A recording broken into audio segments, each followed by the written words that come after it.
কিন্তু আমাদের সমাজে নামাজ রোজা হজ যাকাতের আলোচনায় সুবহানাল্লাহ আলহামদুলিল্লাহ হিরিক করে, জিহাদের কোন শব্দ আসলে ইন্না লিল্লাহর আওয়াজ হয় ওঠে। এটা আবার কোন ধরনের কথা? আমাদের মস্তিষ্ক এমন করে দেওয়া হয়েছে যে জিহাদ শব্দটা এখন মুসলমানদের একটা পবিত্র শব্দ ছিল, এটা মুসলমানদের কাছে এটা একটা এমন শব্দ, আতঙ্কের শব্দে এটা রূপান্তরিত করেছে ওই মানুষগুলা যারা ফিলিস্তিনের উপর একের পর এক হামলা চালায়, সন্ত্রাসী কর্মকাণ্ড করে, তাদেরকে পাল্টা যখন জবাব দেয়, তখন ওই মুসলিমদের এই পাল্টা জবাবটাকে সারা পৃথিবীর মানুষের কাছে ভুলভাবে উপস্থাপন করে নিজেদের সন্ত্রাসগিরিকে ডাকার চেষ্টা করে। এই ঘটনাটা চলতেছে আপনার সেই পূর্ব থেকে। 13 বছর সন্ত্রাসগিরি করছে কাফেররা। 13 বছর পর সূরা হজের আয়াত আল্লাহ নাযিল করলেন 39-40। উযিনা লিল্লাযীনা ইউকাতালুনা বিআন্নাহুম যুলিমু। যাদেরকে আক্রমণ করা হয়েছে, যারা নির্যাতিত হচ্ছে,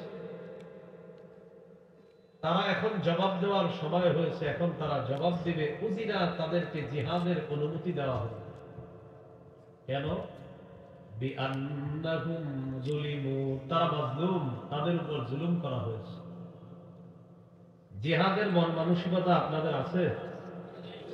হ্যাঁ, আচ্ছা। জিহাদের সংকল্প যদি কোনো মুসলমানের না থাকে, সে মুনাফিকি মৃত্যুবরণ করবে। সহিহ মুসলিমের বর্ণনা 1910 নম্বর হাদিস। মাদ্রাসা পাঠ্যপুস্তক অনুসারে, মানে এই যে দাওরা হাদিস মাদ্রাসার যে পুরাতন নুসখা মুসলিম, এই হাদিস অনুযায়ী মোট হাদিস সংখ্যা হবে 3033টা। এই অনুযায়ী হাদিস হবে 1910 নম্বর হাদিস। قال رسول الله صلى الله عليه وسلم من مات ولم يغزو ولم يحدث به نفسه مات على شعبة من النفاق। নবীজি বলেন, কোন মুসলমান যদি মারা যায় জিহাদ না করে অথবা জিহাদের সংকল্প না করে, সে মুনাফিকি মৃত্যুবরণ করলো। নাউযুবিল্লাহ। সহিহ বুখারীর বর্ণনা 3123 নম্বর হাদিস।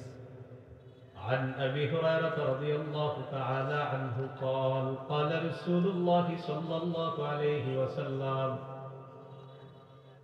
تكفل الله لمن جاهد في سبيل الله لا يخرجه إلا الجهاد في سبيله وتصديق كلماته بأن يدخله الجنة أو يرجعه في مسكنه الذي خرج منه ما نال من أجر أو غنيمة। কোন ব্যক্তি জিহাদে গিয়েছে, আল্লাহ দায়িত্ব নিয়ে নেয়, নিজ দায়িত্বে তাকে শহীদ বানিয়ে হয়তো জান্নাতে প্রবেশ করাবেন, না হয় প্রচুর গনিমতের মাল সম্পদ সহ তার বাসায় আল্লাহ তাকে তুলে নেবেন। আবু দাউদের হাদিস 2504 নম্বর হাদিস, 2504। قال رسول الله صلى الله عليه وسلم جاهدوا المشركين بأموالكم وأنفسكم وألسنتكم। নবী বলেন, তোমরা মুশরিকদের বিরুদ্ধে লড়াই করো তোমাদের সম্পদ দিয়ে, তোমাদের জান দিয়ে, তোমাদের জবান দিয়ে। সম্পদ দিয়ে লড়াই করার জন্য বলছে আল্লাহ নবী, ফিলিস্তিনের মুজাহিদ যারা, তাদের জন্য আপনাদের এই নেত্রকোনা থেকেও ফান্ড কালেকশন করে তাদের জন্য পাঠানো দরকার। ওয়ানফুসিকুম, জান দিয়ে লড়াই করবা। জান দিয়ে কখন লড়াই করবেন? অপেক্ষায় থাকবেন আমাদের বাংলাদেশের বিজ্ঞ মুফতি সাহেবরা যদি ফতুয়া দেয় জিহাদ করা ফরজ, আপনি নিয়ত রাখবেন যে ফতুয়া দিলে আমি সবার আগে জিহাদে যাব ইনশাআল্লাহ। এটা হলো জান দিয়ে লড়াই। 3 নাম্বার, ওয়াল সিনাতিকুম, মুশরিকদের বিরুদ্ধে তোমরা জবান দিয়ে লড়াই করো। আমাদের 90 ভাগের বেশি মুসলমান এই দেশে, এই 90 ভাগের বেশি মুসলমানকে কিছু সামান্য মুশরিকরা তাদের উপর আধিপত্য বিস্তার করতে চায়। তাদের বিরুদ্ধে বলা প্রতিটা মসজিদের খতিবের দায়িত্ব। প্রতিটা আলেমের দায়িত্ব এখন তাদের বিরুদ্ধে বলা, তাদের বিরুদ্ধে বলতে হবে, জাতিকে সচেতন করতে হবে। কিন্তু এই কলকাঠি নাড়ায় অন্যরা। কারা নাড়ায়? যাদেরকে আমরা বারবার একের পর এক পালা বদল করে যাদেরকে আমাদের প্রধান হিসাবে বানাইতে চাই, এক তাগুতের গোলামীর রশি ছেড়ে আরেক তাগুত, ওই তাগুতের গোলামীর রশি যখন আমাদের গলায় লাগাই, তখন আমাদেরকে এই তাগুতরা খালি পাল্টায় নিজেরা, আর আমাদের ভাগ্য পরিবর্তন হয় না। গোলামীর রশি গলায় লাগায় আমাদেরকে ঘুরাইতে থাকে। কেন? ওই যে তাগুতকে অভিভাবক মানে, আমাদের অভিভাবককে সূরা বাকারা 257 নম্বর আয়াত 3 পারা 2 পৃষ্ঠার শুরু নম্বর আয়াতটা দেখেন। আল্লাহু ওয়ালিয়্যুল্লাযীনা আমানু, যারা ঈমানদার তাদের অভিভাবক হলেন আল্লাহ।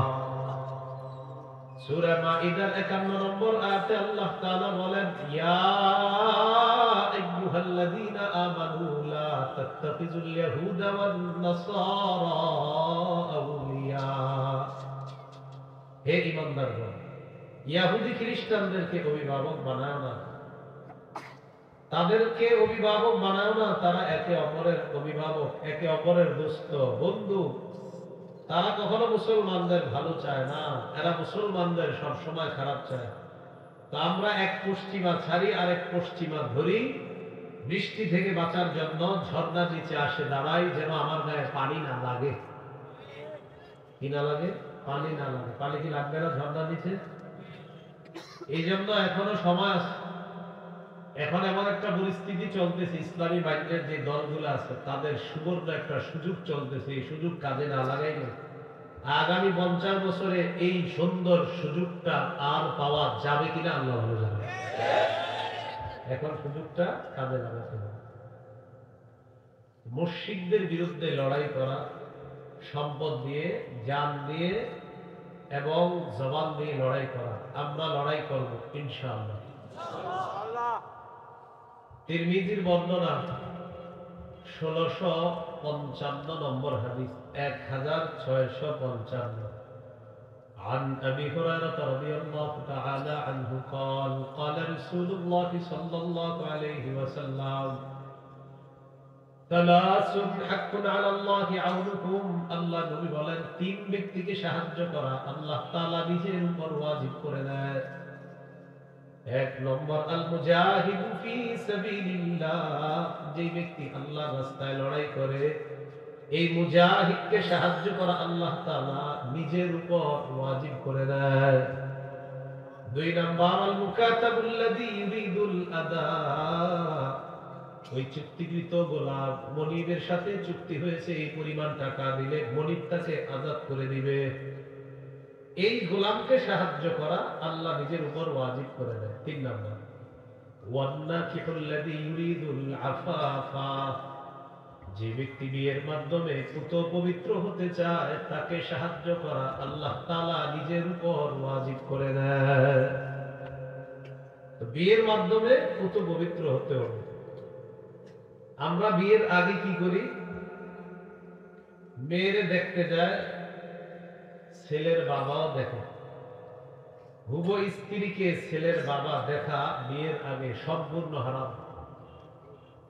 আপনি যারা বিয়ে করবেন, বালেগা স্ত্রী, আপনার হুবো স্ত্রী, তাকে দেখা আপনার বাবার জন্য কি ঘটনা? যে আপনারা মাথায় আছেন, একটু আগে তো সুবহানাল্লাহ আওয়াজ জোরে ছিল, এখন আস্তে হয়ে গেল কেন? হ্যাঁ, আপনার যিনি আব্বা, এই আব্বা বিয়ের আগে আপনার স্ত্রীকে দেখা কি? এটা আগে বলেন নাই কেন? কেন বলেন নাই সেটাও জানি। কারণ এই হারাম কাজ অনেকে করেছেন। এখন অনেক মুরব্বীরা চিন্তা করতেছে এটা কোনো কথা? তো এটাই তো কথা, ইসলাম এটা তো আপনারা কি বলবেন বলেন? অনেকে আবার মেয়েটা দেখে আসে, আসার পর মেয়ের বাড়ি থেকে ফোন দেয়, আপনারা তো কিছু জানালেন না। তো ছেলে পক্ষ বলে যে ছেলের দুলাভাই আমেরিকা থাকে, দুলাভাই মেয়ের ছবিটা দেখবে, দেখার পর সিদ্ধান্ত দেবে হ্যাঁ নাকি না। কারণ দুলাভাই বিয়ে করবে, তো এই জন্য সিদ্ধান্তটা দিবে হ্যাঁ নাকি না। এই জাতীয় বেহায়া আর নির্লজ্জ মার্কা কিছু পুরুষও পাবেন সমাজের মধ্যে। আল্লাহ হেফাজত করেন। তিন ব্যক্তিকে সাহায্য করা আল্লাহ নিজের উপর ওয়াজিব করে দেয়। এর মধ্যে একজন হলো মুজাহিদ, একজন হলো গোলাম, আর একজন হলো যে ব্যক্তি বিয়ের মাধ্যমে নিজেকে পবিত্র করতে চায়। আবু দাউদের হাদিস 1449 নম্বর হাদিস, 1449 নম্বর হাদিস। عن عبد الله بن حبشي الخطعمي رضي الله تعالى عنه أن رسول الله صلى الله عليه وسلم سئل أي الأعمال أفضل يا رسول الله ইয়া রাসূলুল্লাহ, আল্লাহর কাছে সবচেয়ে শ্রেষ্ঠ আমল কোনটা আপনার কাছে জানতে চাই। নবীজি বললেন, তুলুল কিয়াম, লম্বা সময় নামাজে দাঁড়িয়ে থাকা, এটা আল্লাহর কাছে সর্বশ্রেষ্ঠ আমল। কিলা ফাআইয়ু সাদাকাতি আফযালু ইয়া রাসূলুল্লাহ, হুজুর কোন সদকা আল্লাহর কাছে সবচেয়ে শ্রেষ্ঠ? নবীজি বললেন, জাহদুল মুকিল্লি, কষ্ট করে কষ্টার্জিত উপার্জন থেকে আল্লাহর রাস্তায় সদকা করা আল্লাহর কাছে শ্রেষ্ঠ সদকা বলে গণ্য হয়ে যায়। তিন নাম্বার, ফাআইয়ুল হিজরাতি আফযালু ইয়া রাসূলুল্লাহ, হুজুর কোন হিজরত আল্লাহর কাছে সবচেয়ে শ্রেষ্ঠ? নবীজি বলেন, মান হাজারা মা হারামাল্লাহু আলাইহি, আল্লাহ তাআলা যা হারাম করেছেন এই হারাম থেকে কোন মানুষ যদি বেঁচে থাকে, এটাই আল্লাহর কাছে শ্রেষ্ঠ হিজরত বলে গণ্য হয়ে যায়। কিলা ফাআইয়ুল জিহাদি আফযালু ইয়া রাসূলুল্লাহ, হুজুর কোন জিহাদ আল্লাহর কাছে সবচেয়ে শ্রেষ্ঠ? নবীজি বললেন, মান জাহাদাল মুশরিকিনা বিমালিহি ওয়া নাফসিহি, যে ব্যক্তি নিজের জান দিয়ে নিজের মাল দিয়ে মুশরিকদের বিরুদ্ধে লড়াই করে, এই জিহাদ আল্লাহর কাছে শ্রেষ্ঠ জিহাদ বলে গণ্য হয়ে যায়। কিলা ফাআইয়ুল কাতলি আশরাফু ইয়া রাসূলুল্লাহ, হুজুর কোন শাহাদাত আল্লাহর কাছে সবচেয়ে মর্যাদাপূর্ণ? নবীজি বললেন, মান উহরিকা দামুহু ওয়া উকিরা জাওয়াদুহু, যে ব্যক্তি আল্লাহর রাস্তায় শহীদ হয় আর তার ঘোড়াটাকেও যদি হত্যা করা হয়, এই শাহাদাত আল্লাহর কাছে সবচেয়ে মর্যাদাপূর্ণ শাহাদাত। এখন আসলো নতুন কথা, শাহাদাত বলেন কি? তাহলে জিহাদের নিয়ত আছে সবার? ইনশাআল্লাহ। শহীদ হওয়ার নিয়ত আছে ইনশাআল্লাহ। এলাকার নাম নিশ্চিন্তপুর। এখান থেকে যদি আপনারা নিয়ত করেন, আল্লাহ আপনি যদি আমাকে কখনো তৌফিক দেন, আমি সত্যি শহীদ হব, এরকম পাক্কা নিয়ত করছেন। সহিহ মুসলিমের বর্ণনা 1909 নম্বর হাদিস। قال رسول الله صلى الله عليه وسلم من سأل الله الشهادة بصدق بلغه الله منازل الشهداء وإن مات على فراشه। রাসূলুল্লাহ সাল্লাল্লাহু আলাইহি সাল্লাম বলেন, কেউ যদি দিল থেকে শহীদ হওয়ার নিয়ত করে, সে যদি তার ঘরের বিছানা মারা যায়, আল্লাহ তাআলা তাকে শহীদদের মর্যাদায় পৌঁছায় দেন। তিরমিজির হাদিস 1663 নম্বর হাদিস, 1663। قال رسول الله صلى الله عليه وسلم للشهيد عند الله 6 خصال। নবী বলেন, শহীদের আল্লাহর কাছে স্পেশাল 6টা মর্যাদা। কয়টা? এক নম্বর, ইগফার লাহু ফি আউয়ালি দাফাতিন ওয়া ইউরা মাকআদুহু মিনাল জান্নাহ, শহীদের শরীরের রক্তের প্রথম ফোঁটাটা পড়ার সাথে সাথে আগের সবগুলা গুনাহ মাফ, ওই মুহূর্তেই জান্নাতে তার আসনটা তাকে দেখানো হয়। মানে শহীদ হচ্ছে, একদিক দিয়ে তার গুনাহ মাফ, এই রক্তটা পড়তেছে, আল্লাহ তো জানে সে শহীদ হবে, প্রথম ফোঁটাটা পড়ছে, এক তো তার গুনাহ মাফ, অন্যদিক দিয়ে তাকে জান্নাতের আসন দেখানো হচ্ছে, এই যে তুমি এখানেই থাকবা শহীদ হওয়ার পর। এক নম্বর। দুই নম্বর, ওয়াইজারু মিন আযাবিল কবরি, শহীদ কবরের আযাব থেকে ইউজারু, তাকে নিরাপত্তা দেওয়া হবে।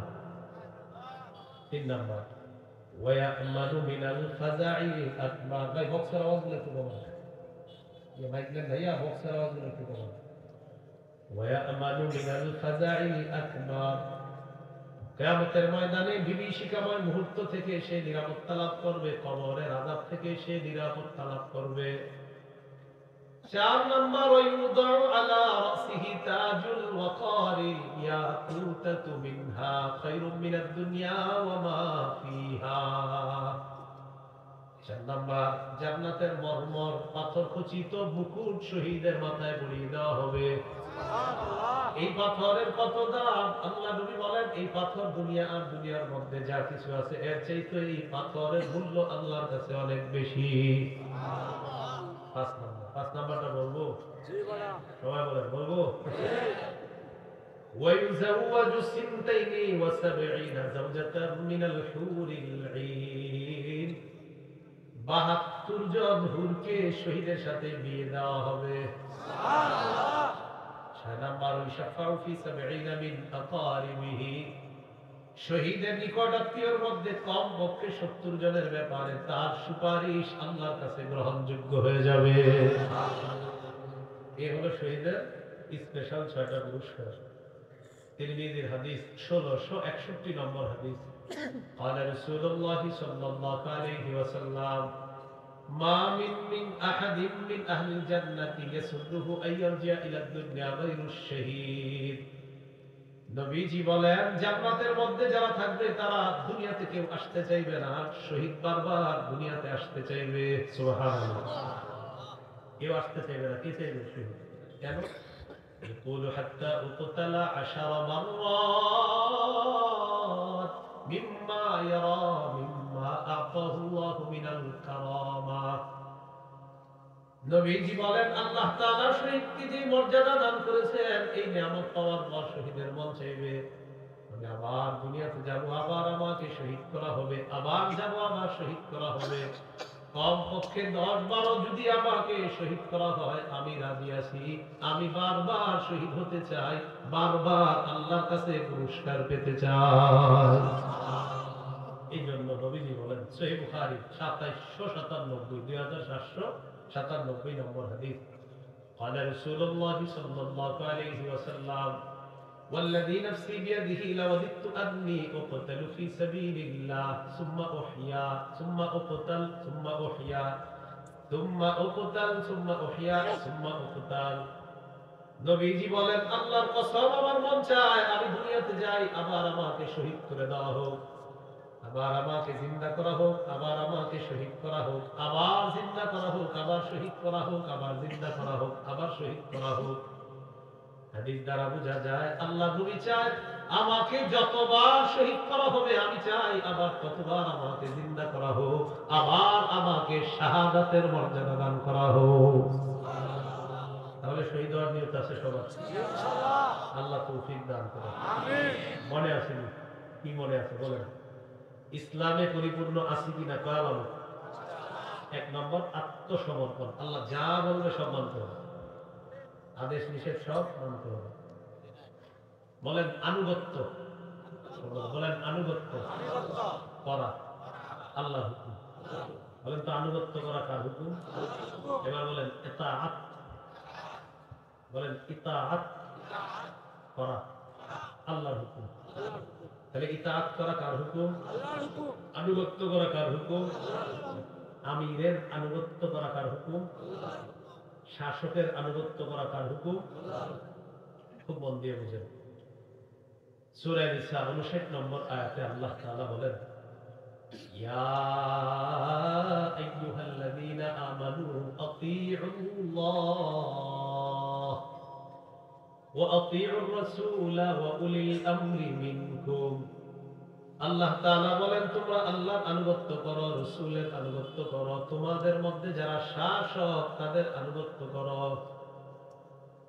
এবার একটু আমার সাথে বলেন, বলেন আল্লাহর আনুগত্য নিঃশর্ত ভাবে করতে হবে, রাসূলের আনুগত্য আল্লাহর হুকুমে নিঃশর্ত ভাবে করতে হবে, শাসকের আনুগত্য, আমিরের আনুগত্য, দায়িত্বশীলের আনুগত্য, রাষ্ট্রের শাসকের আনুগত্য, দলের আমিরের আনুগত্য, তাবলীগ জামাতের আমিরের আনুগত্য নিঃশর্ত ভাবে করা যাবে না। তাহলে আমরা যারা মানুষ, আমরা যারা দায়িত্বশীল হব, আমাদের আনুগত্য নিঃশর্ত ভাবে করা যাবে না। বলেন শাসক বা আমিরের আনুগত্য ততক্ষণ করা যাবে যতক্ষণ নাফরমানিমূলক কথা না বলবে, কোরআনের হাদিসের মন গড়া ব্যাখ্যা না দিবে, ততক্ষণ আমিরের কথা শোনা যাবে। তাহলে মন গড়া ব্যাখ্যা না দিলে কি যাবে, তার কথা শোনা যাবে। এবার দুইটা দৃষ্টান্ত শোনেন। প্রথম দৃষ্টান্ত সহিহ বুখারী ৭১৪৪ নম্বর হাদিস। قال رسول الله صلى الله عليه وسلم, নবীজি বলেন, মুসলিম যারা হব আমরা, আমাদের দায়িত্ব কর্তব্য হলো আলাল মারইল মুসলিমি, নবী বলেন মুসলিম যারা আমরা, আমাদের দায়িত্ব কর্তব্য হলো শাসকের আনুগত্য করা, আমিরের আনুগত্য করা। ফিমা আহাব্বা ওয়া কারিহা মা লাম ইউমার বিমাসিয়া, আমি যা বলবে সব শুনতে হবে যতক্ষণ নাফরমানিমূলক আদেশ না আসবে। فإذا أمر بمعصية فلا سمع ولا طاعة, আমিরের মুখ থেকে যখন নাফরমানিমূলক কথা বের হবে তার কথা শোনাও যাবে না, তার ইতাআত করা যাবে না। সহিহ বুখারীর বর্ণনা ৪৩৪০ নম্বর হাদিসের বর্ণনা। عن علي بن أبي طالب رضي الله تعالى عنه قال بعث النبي صلى الله عليه وسلم السرية, আল্লাহর নবী একটা বাহিনী প্রেরণ করলেন। মুস্তামালা আলাইহিম রাজুলাম মিনাল আনসার, এক আনসারীকে আমির বানায়া দিলেন। ওয়া আমারহুম আইয়ুতিউহু, আদেশ করলেন আমিরের কথা যেন সবাই শুনে। আমির সাহেব বাহিনী নিয়ে রওনা করছে। ফাগাদিবা, হঠাৎ আমির সাহেবের রাগ উঠছে। রাগ ওঠার পর আমির সাহেব সেনাবাহিনীকে বললেন, আলাইসা কাদ আমারাকুম রাসূলুল্লাহ সাল্লাল্লাহু আলাইহি ওয়াসাল্লাম আন তুতিউনি, নবী কি তোমাদেরকে আদেশ করে নাই আমাকে আনুগত্য করার জন্য? সব সাহাবীরা বললেন হ্যাঁ। নবী বলছে আপনি যা বলবেন তা শুনবো।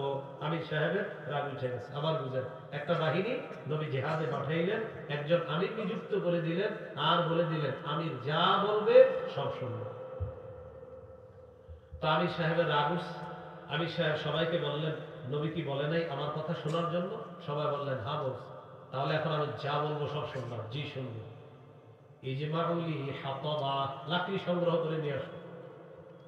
ফাজামাউলা, সবাই লাকড়ি সংগ্রহ করে নিয়ে আসছে।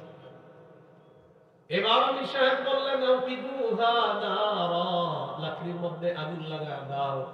আউকাদুহা নারা, আমির সাহেবের হুকুমে সবাই লাকড়ির মধ্যে আগুন লাগায়া দিছে। দাও দাও করে আগুন জ্বলতেছে। আমির সাহেব বললেন উদখুলুহা, সবাই তোমরা আগুনের মধ্যে ঝাঁপ দাও। ভাই বুঝতেছেন কথা? তার হুকুম মানতে হবে, নবীজি বললেন। আমির সাহেব বললেন লাকড়ি আনো, আগুন জ্বালাও। আগুন জ্বালানোর পর সবাইকে বললেন এবার সবাই ঝাঁপ দেবে। ফাহাম্মু, সবাই রেডি হয়ে গেছে ঝাঁপ দিতে। সাহাবীরা ঝাঁপ দেওয়ার আগে সাহাবীরা একজন আরেকজন এইভাবে খোঁচায়। ফাজাআলা ইউসিকু বাদুহুম বাদ, একজন আরেকজনকে বলে এই আসলে ঝাঁপ দিব কেন? ফারনা মিনান নারি ইলা রাসূলিল্লাহি সাল্লাল্লাহু আলাইহি ওয়াসাল্লাম, আগুন থেকে বাঁচার জন্য আল্লাহ রাসূলের হাতে হাত রেখে মুসলমান হইলাম। সেই নবী আগুনে ঝাঁপ দেওয়ার হুকুম মানতে বলবে, ব্যাপারটা আমাদের বুঝে আসে না। আপোষের মধ্যে কথা চলতেছে। তাহলে সাহাবায়ে কেরাম টেনশন করতেছে আগুনে কি ঝাঁপ দিবে কি দিবে না। এই করতে করতে হাত্তা খামাদাতিন নার, আগুন নিভে গেছে। ওয়াসাকানা গদবহু, আমির সাহেবের রাগও ঠান্ডা হয়ে গেছে। বলেন আলহামদুলিল্লাহ। শুধু হযরতজির রাগটা নয়, 10 বছরে ঠান্ডা হলো না। পরে আর ঝাঁপ দিল না আগুনে। ঘটনাটা নবীজির কাছে গেছে। নবীর কাছে এই ঘটনা যাওয়ার পর নবীজি বললেন সর্বনাশ। তারপর কি হইল?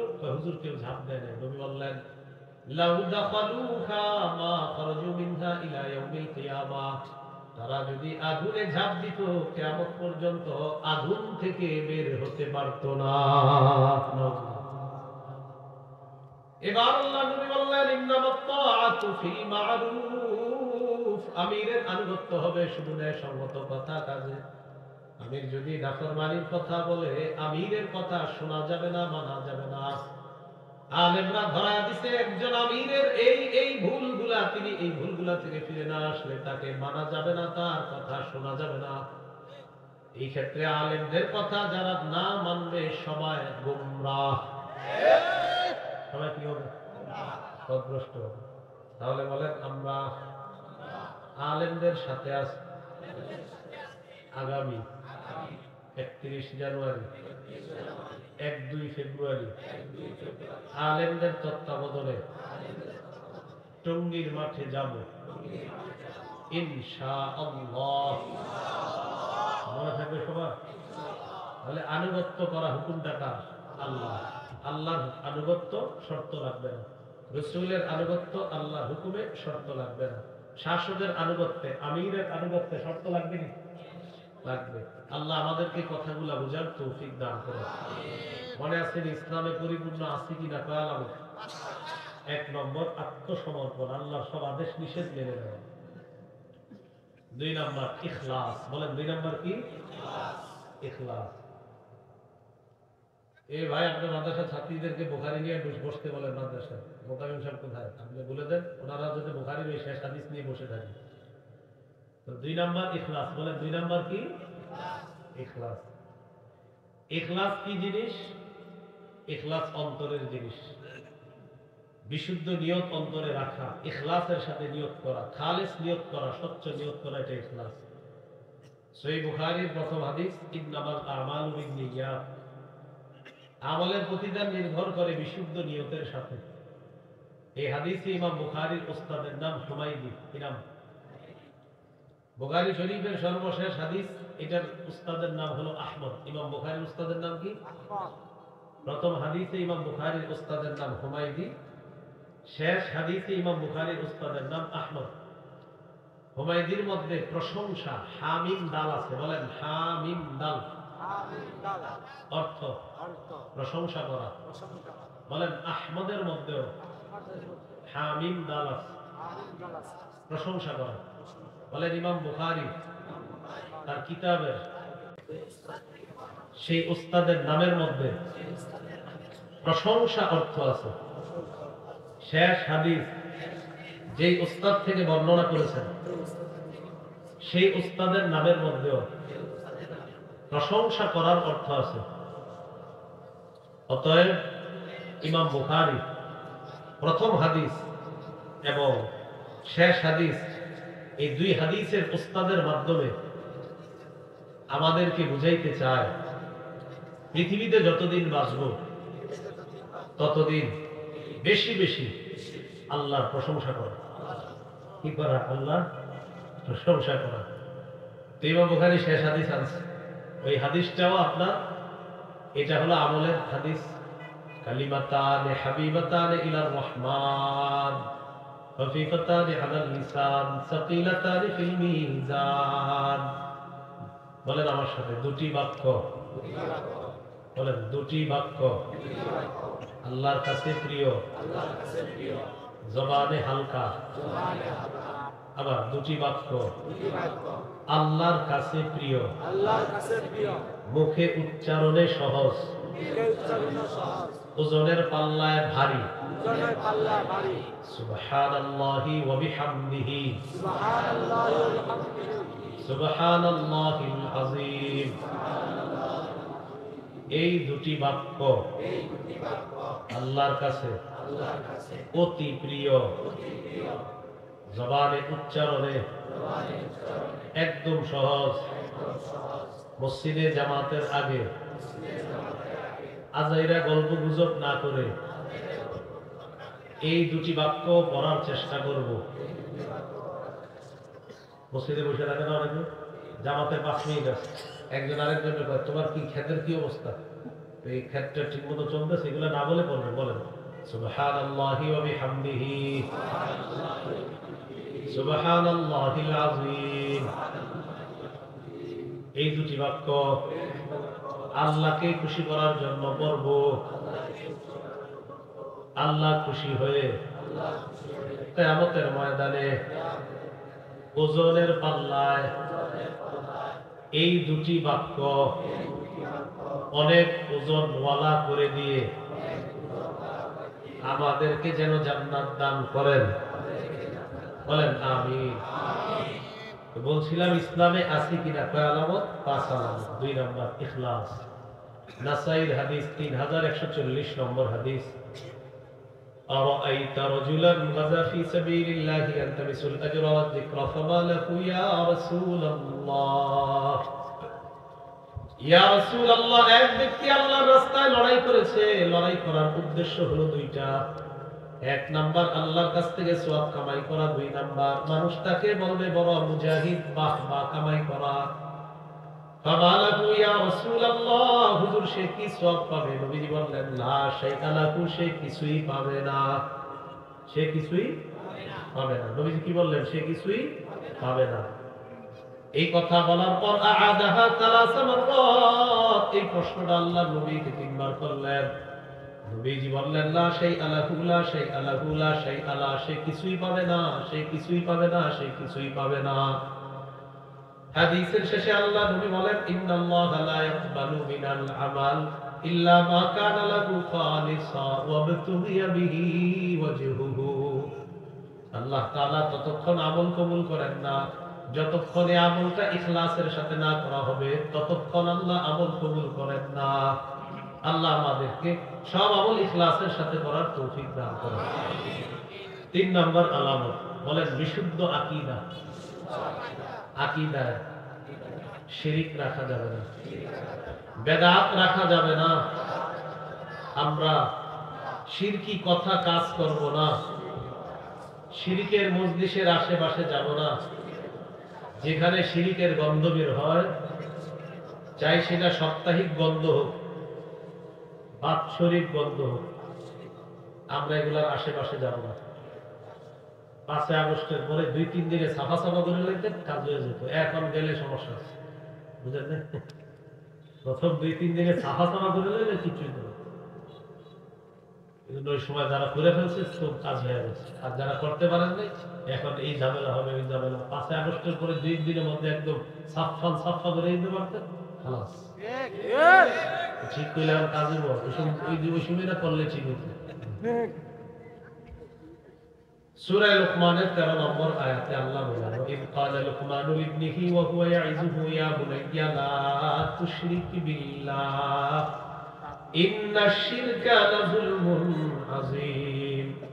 আল্লাহ তাআলা বলেন স্মরণ করুন ওই সময়কে যখন লোকমান হাকিম তার সন্তানকে বললেন, হে প্রিয় সন্তান, আল্লাহর সাথে শিরিক করো না, নিশ্চয়ই শিরিক মহা জুলুম, তুমি আল্লাহর সাথে শিরিক করো না। নবীজি বলেন আতানি আতিম মির রাব্বি, আমার কাছে আল্লাহর পক্ষ থেকে একজন ফেরেশতা আসছে। আসার পর ফাতাইয়ারানি বাইনা আইয়ুন ফিলানিস উম্মতি আল জান্নাহ ওয়া বাইনা আশ-শাফাআহ। আমার কাছে ফেরেশতা আসার পর আমাকে 2টা বিষয়ের যে কোনো একটা গ্রহণ করার ইচ্ছা অধিকার দিলেন। 1 নাম্বার, হাবিব আপনি যদি চান আপনি আপনার অর্ধেক উম্মত জান্নাতে নিতে পারবেন। 2 নাম্বার, আপনি চাইলে সুপারিশ গ্রহণ করতে পারবেন। নবীজি জবাব দিলেন ইখতারতু শাফাআহ, আমি উম্মতের জন্য সুপারিশ করাটা গ্রহণ করে নিলাম। ওয়া হিয়া লিমান লা ইউশরিকু বিল্লাহি শাইআ, নবী বলেন সুপারিশ শুধু তারাই পাবে যারা আল্লাহর সাথে শিরিক করে না। নবী সুপারিশ তারা পাবে যারা আল্লাহর সাথে শিরিক করবে না। সহিহ বুখারীর বর্ণনা 1237 নম্বর হাদিস। জিবরিল আমিন নবীর কাছে আসার পর বললেন বাশশির উম্মাতাকা আন্নাকু মান মাতা মিন উম্মাতিকা লা ইউশরিকু বিল্লাহি শাইআ দাখালাল জান্নাহ।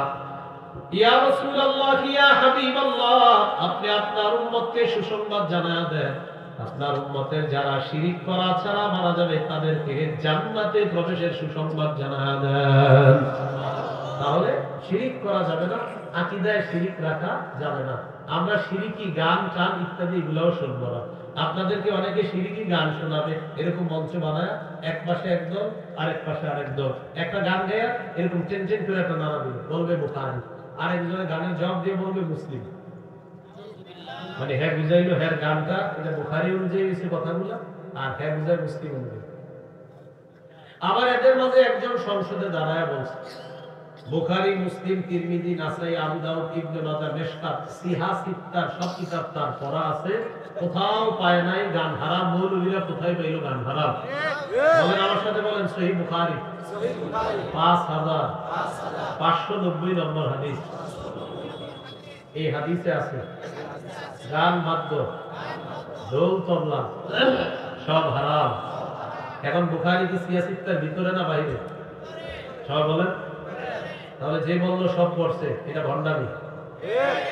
এটা কি বলেন? ভণ্ডামি। قال رسول الله صلى الله عليه وسلم لا يكونن من أمتي أقوام يستحلون الحر والحرير والخمر والمعازف। নবীজি বলেন আমার উম্মতের মধ্যে এমন একদল মানুষ বের হবে যারা জিনাকে হালাল মনে করবে, যারা রেশমের কাপড়কে হালাল মনে করবে, যারা ঢোল তবলাকে হালাল মনে করবে, মাদক দ্রব্যকে যারা হালাল মনে করবে। নবী বলেন এমন একদল উম্মত আমার উম্মতের মধ্যে প্রকাশ করবে। এখন আপনারা বলেন মাদক দ্রব্য এইগুলাকে হালাল মনে করে, গান, বাদ্য, ঢোল তবলা হালাল মনে করবে। নবী বলছে, বলেন তো করবে না চলছে? মাদক যারা উদ্দেশ্য, মাদক দ্রব্য যত আছে, ইয়াবা, বাবা, গাঁজা, হিরোইন, ফেন্সিডিল, আফিম, কানাডা ড্রাই, মাস্তুক, শ্যাম্পেন, জাইল ইত্যাদি যা আছে সব ভ্যানের চিপা চুপা, চা দোকানের পিছনে দাঁড়ায় দাঁড়ায় যা টানেন, এই সব এরান্ত। আল্লাহ আমাদেরকে হেফাজত করুন। তাহলে আকীদায় শিরক রাখা যাবে না, শিরকি কথা বলা যাবে না, শিরকি গান শোনা যাবে না, শিরকি কর্ম করা যাবে না। আল্লাহ তাআলা আমাদেরকে হেফাজত করুন। বেদাতি আকীদা রাখা যাবে না। সহিহ বুখারীর বর্ণনা 2697 নম্বর হাদিস। عن عائشة الصديقة رضي الله تعالى عنها قالت قال رسول الله صلى الله عليه وسلم من أحدث في أمرنا هذا ما ليس فيه فهو رد। নবীজি বলেন আমার এই দিন শরীয়তের মধ্যে যে পূর্ণাঙ্গ শরীয়ত আমি দুনিয়ার মধ্যে রেখে গেলাম, এই শরীয়তের মধ্যে ইবাদতের নামে নতুন কিছু কেউ যদি আবিষ্কার করে, এটা বেদাত, এটা প্রত্যাখ্যান করা হবে। এটা বেদাত, এটা প্রত্যাখ্যান করা হবে। হাদিসের একটা কিতাব আছে সহিহুত তারগীব, এই কিতাবের 54 নম্বর হাদিস। قال رسول الله صلى الله عليه وسلم إن الله حجب التوبة عن كل صاحب بدعة حتى يدع بدعته। নবীজি বলেন আল্লাহ তাআলা কোন বেদাতীর তওবা ততক্ষণ কবুল করবেন না যতক্ষণ বেদাতী তার বেদাত নামক কর্মকাণ্ড ছেড়ে না দিবে, ততক্ষণ বেদাতীর তওবা আল্লাহ তাআলা কবুল করবেন না। সমাজে কিছু বেদাতী আছে, এরা বেদাত করে আর বলে এটা ভালো লাগে। বেদাত করার পর কি বলে? এটা ভালো লাগে, মানে বেদাতটা এটা তার ভালো লাগে, এই কথা বলে সমাজে কিছু বেদাত। ইমাম মালিক রহমাতুল্লাহ আলাইহি তাদের ব্যাপারে বলেন মান ইবতাদা ফিল ইসলামি বিদআতান ইয়ারাহা হাসানা ফাকাদ জাআমা আন্না মুহাম্মাদান খানা রিসালা। কোন ব্যক্তি যদি ইসলামের মধ্যে বেদাত সৃষ্টি করে, বেদাত চালু করে আর মনে করে এটা উত্তম কাজ, এই ব্যক্তি আল্লাহ নবীর শরীয়তের উপর প্রশ্ন উঠাইতে চায়। নবী পূর্ণাঙ্গ শরীয়ত রেখে যেতে পারে না, সে আসছে এটা পূর্ণাঙ্গ করতে। বলেন নবী কি পূর্ণাঙ্গ শরীয়ত রেখে গেছে না অপূর্ণাঙ্গ? সূরা মাইদা 3 নম্বর আয়াতে আল্লাহ বলেন আল-ইয়াউমা আকমালতু লাকুম দীনাকুম, আজ আমি তোমাদের জন্য তোমাদের দ্বীন পূর্ণাঙ্গ করে দিলাম। তাহলে বেদাত, শিরক এগুলা থেকে আমরা বেঁচে থাকতে হবে। বেদাতি আকীদা রাখা যাবে না, শিরকি আকীদা রাখা যাবে না। সহিহ বুখারীর বর্ণনা 6583 নম্বর হাদিস, 6584 নম্বর হাদিস। এই হাদিসের মধ্যে আছে قال رسول الله صلى الله عليه وسلم নবীজি বলেন আনা ফারাতুকুম আলাল হাউজ, কিয়ামতের ময়দানে আমি তোমাদের আগে আগে হাউজে কাউসারের পারে চলে যাব। মান মারওয়া আলাইয়া শারিবা, আমার সামনে দিয়ে যে অতিক্রম করবে সে কাউসারের পানি পান করবে। ওয়া মান শারিবা লাম ইয়াজমা আবাদা, আমার কাউসারের পানি যদি কেউ পান করে সে আর কখনো পিপাসার্ত হবে না। এরপর কি বলে দেখেন সুম্মা লা ইয়ারিদান্না আলাইয়া আকওয়ামুন আ'রিফুহুম ওয়া ইয়ারিফুনানি, আমি কাউসারের পানি পান করাতে থাকবো, একদল মানুষ আমার সামনে আসবে যাদেরকে আমি চিনবো, তারাও আমাকে চিনবে। ইউহালু বাইনি ওয়া বাইনাকুম, তাদের মাঝে আর আমার মাঝে প্রতিবন্ধকতা সৃষ্টি করা হবে। আমি বলবো আল্লাহ ইন্নাহুম মিন্নি, তারা তো আমার উম্মত। আল্লাহর পক্ষ থেকে জবাব দেওয়া হবে ইন্নাকা লা তাদরি মা আহদাসু বা'দাক।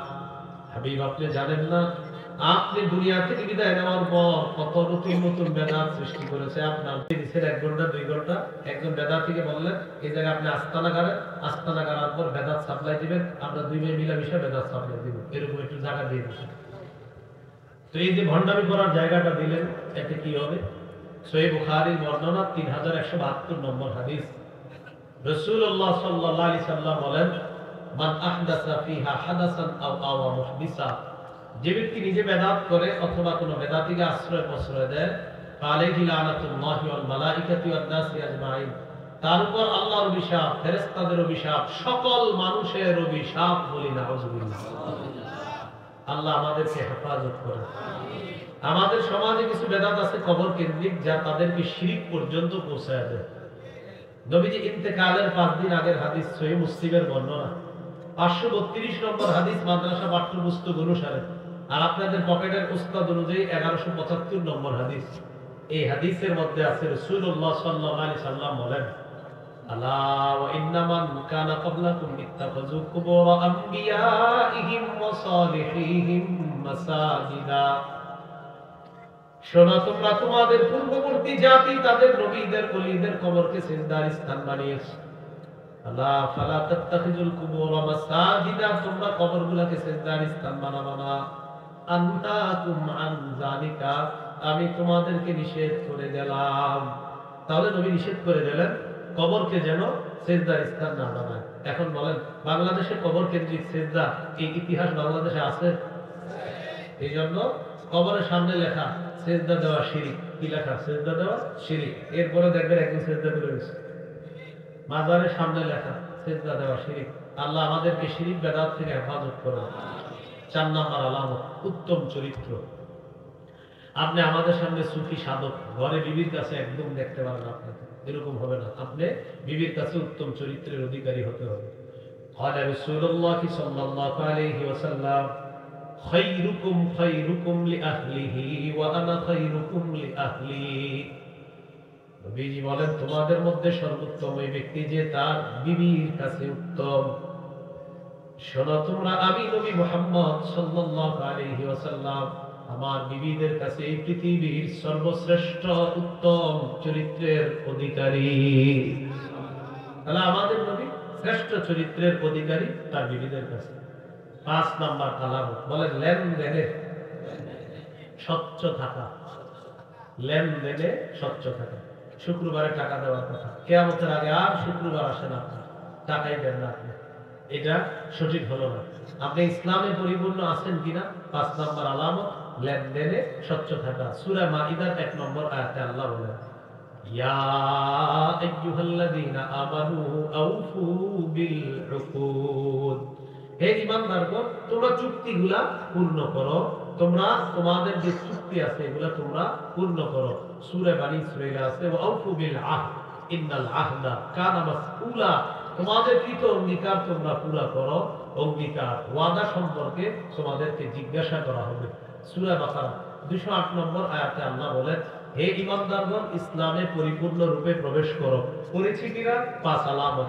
1 নম্বর আত্মসমর্পণ করা, আল্লাহর সমস্ত আদেশ নিষেধের সামনে মাথা নত করা। 2 নাম্বার ইখলাস। 3 নাম্বার বিশুদ্ধ আকীদা। 4 নাম্বার উত্তম চরিত্র। 5 নাম্বার লেনদেনে স্বচ্ছ থাকা। আল্লাহ তাআলা আমাদেরকে এই 5 আলামত গ্রহণ করে আমরা যেন খাঁটি মুসলমান হতে পারি, আমরা যেন পরিপূর্ণ ইসলামে প্রবেশ করতে পারি, আল্লাহ তাআলা তৌফিক দান করেন। আমিন। আখিরু দাওয়ানা আলহামদুলিল্লাহি রাব্বিল আলামিন। ভাই একটা কথা শুনি মনোযোগ দিয়ে, অনেক উলামায়ে কেরাম